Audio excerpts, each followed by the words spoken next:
पांडे जी। बहुत बहुत धन्यवाद आदरणीय अधिष्ठाता महोदय। मैं मात्र 2 मिनट में अपनी बातें कहूंगा। ये सत्य है कि ये जो डिमांड फॉर ग्रांट अनुपूरक मांगे आई हुई हैं, इनमें कुछ जन कल्याणकारी योजनाओं को लेकर के उनके ऊपर धन बढ़ाने का काम किया गया है। उनमें से कई हैं रूरल डेवलपमेंट, होम मिनिस्ट्री के खर्चे हैं, केमिकल फर्टिलाइजर और रोड और ट्रांसपोर्ट। ये अत्यंत ही जरूरी है कि एक इकोनॉमी के लिए, एक अर्थव्यवस्था के लिए इन क्षेत्रों में और मांगों को पूरा किया जाए। लेकिन क्योंकि मैं उत्तर प्रदेश से आता हूं, उत्तर प्रदेश हमारे देश का सबसे बड़ा सूबा है और यहाँ पे लगभग 22 करोड़ से अधिक की आबादी रहने का काम करती है।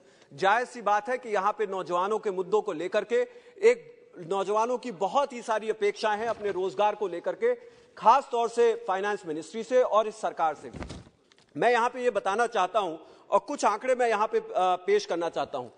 कहीं ना कहीं अनएम्प्लॉयमेंट अभी तमाम हमारे साथियों ने बताया कि 8% को छूने का काम कर रही है। यह अत्यंत ही चिंताजनक है। लेकिन क्या सरकार ने अपनी अनुपूरक मांगों को लेकर के इन विषयों के ऊपर कोई डिमांड फॉर ग्रांट्स एलोकेट नहीं किया है? यह भी अत्यंत ही चिंताजनक है। अभी आंकड़ों के हिसाब से हम देखते हैं कि ये जो एकलव्य रेजिडेंशियल स्कूल्स हैं, इसके अंदर भी मान्यवर अभी करीब 4,000 टीचरों की को नौकरियां दे रखी है, जिसमें से 11,000 टीचरों की जगह बना के रखी गई थी। मात्र 4,000 एम्प्लॉयड हैं। कौशल विकास योजना के अंतर्गत हमने ये देखा है कि मात्र 72% फंड को यूटिलाइज किया जाता है और जो प्लेसमेंट्स हैं वो भी बहुत कम है।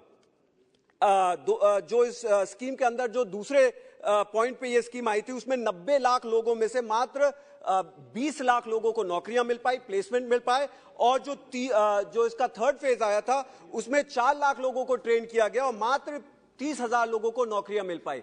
ये दिखाता है कि कहीं ना कहीं नौजवानों के मुद्दे इस सरकार के एजेंडा पे पीछे हैं। दूसरा, मैं एक और मुद्दा, मैं कंक्लूड कर रहा हूं sir, the final this thing, I am concluding. I know that you have given me the time and I am very thankful. I am concluding. You have assured that 2 minutes हो गए। No sir, बस खत्म कर रहा हूं मैं। So finally मैं ये कहना चाहूंगा कि जो स्मॉल फाइनेंशियल बैंक्स हैं, जिनका एक बहुत बड़ा रोल प्ले होता है हमारे लघु और मध्यम उद्योगों को मजबूत करने के लिए।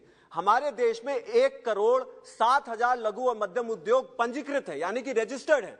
उनमें से 90% लघु यानी कि माइक्रो इंडस्ट्रीज हैं, जो कि ज्यादा से ज्यादा नौकरियां देने का काम करती है, लेकिन उनको लोन मिलने में बड़ी दिक्कत होती है। मेरे क्षेत्र अंबेडकर नगर के अंदर यह सामने प्रत्यक्ष रूप से देखने को मिलता है। मेरा फाइनेंस मिनिस्ट्री से यह रिक्वेस्ट है, और मैं कंक्लूड कर रहा हूं सर, मेरा फाइनेंस मिनिस्ट्री से यह रिक्वेस्ट है कि नौकरी के मुद्दों पे लेकर के अपने स्पष्टीकरण दे। और दूसरा मेरा यह रिक्वेस्ट है कि ये जो लघु और मध्यम उद्योग हैं, इनको सस्ता ऋण और उचित ऋण आसानी से दिलाने के लिए, आई एम कंक्लूडिंग, आसानी से दिलाने के लिए क्या आरबीआई से बातचीत करके जो उनके क्रेडिट हिस्ट्री को बनाया जाता है, उसको किस तरह से उनके फोन डेटा वगैरह इत्यादि को लेकर के और उनकी निजता का ध्यान रखते हुए ऐसा आंकड़ा निकल करके आए जिससे उनसे आसानी से ऋण मिल सके।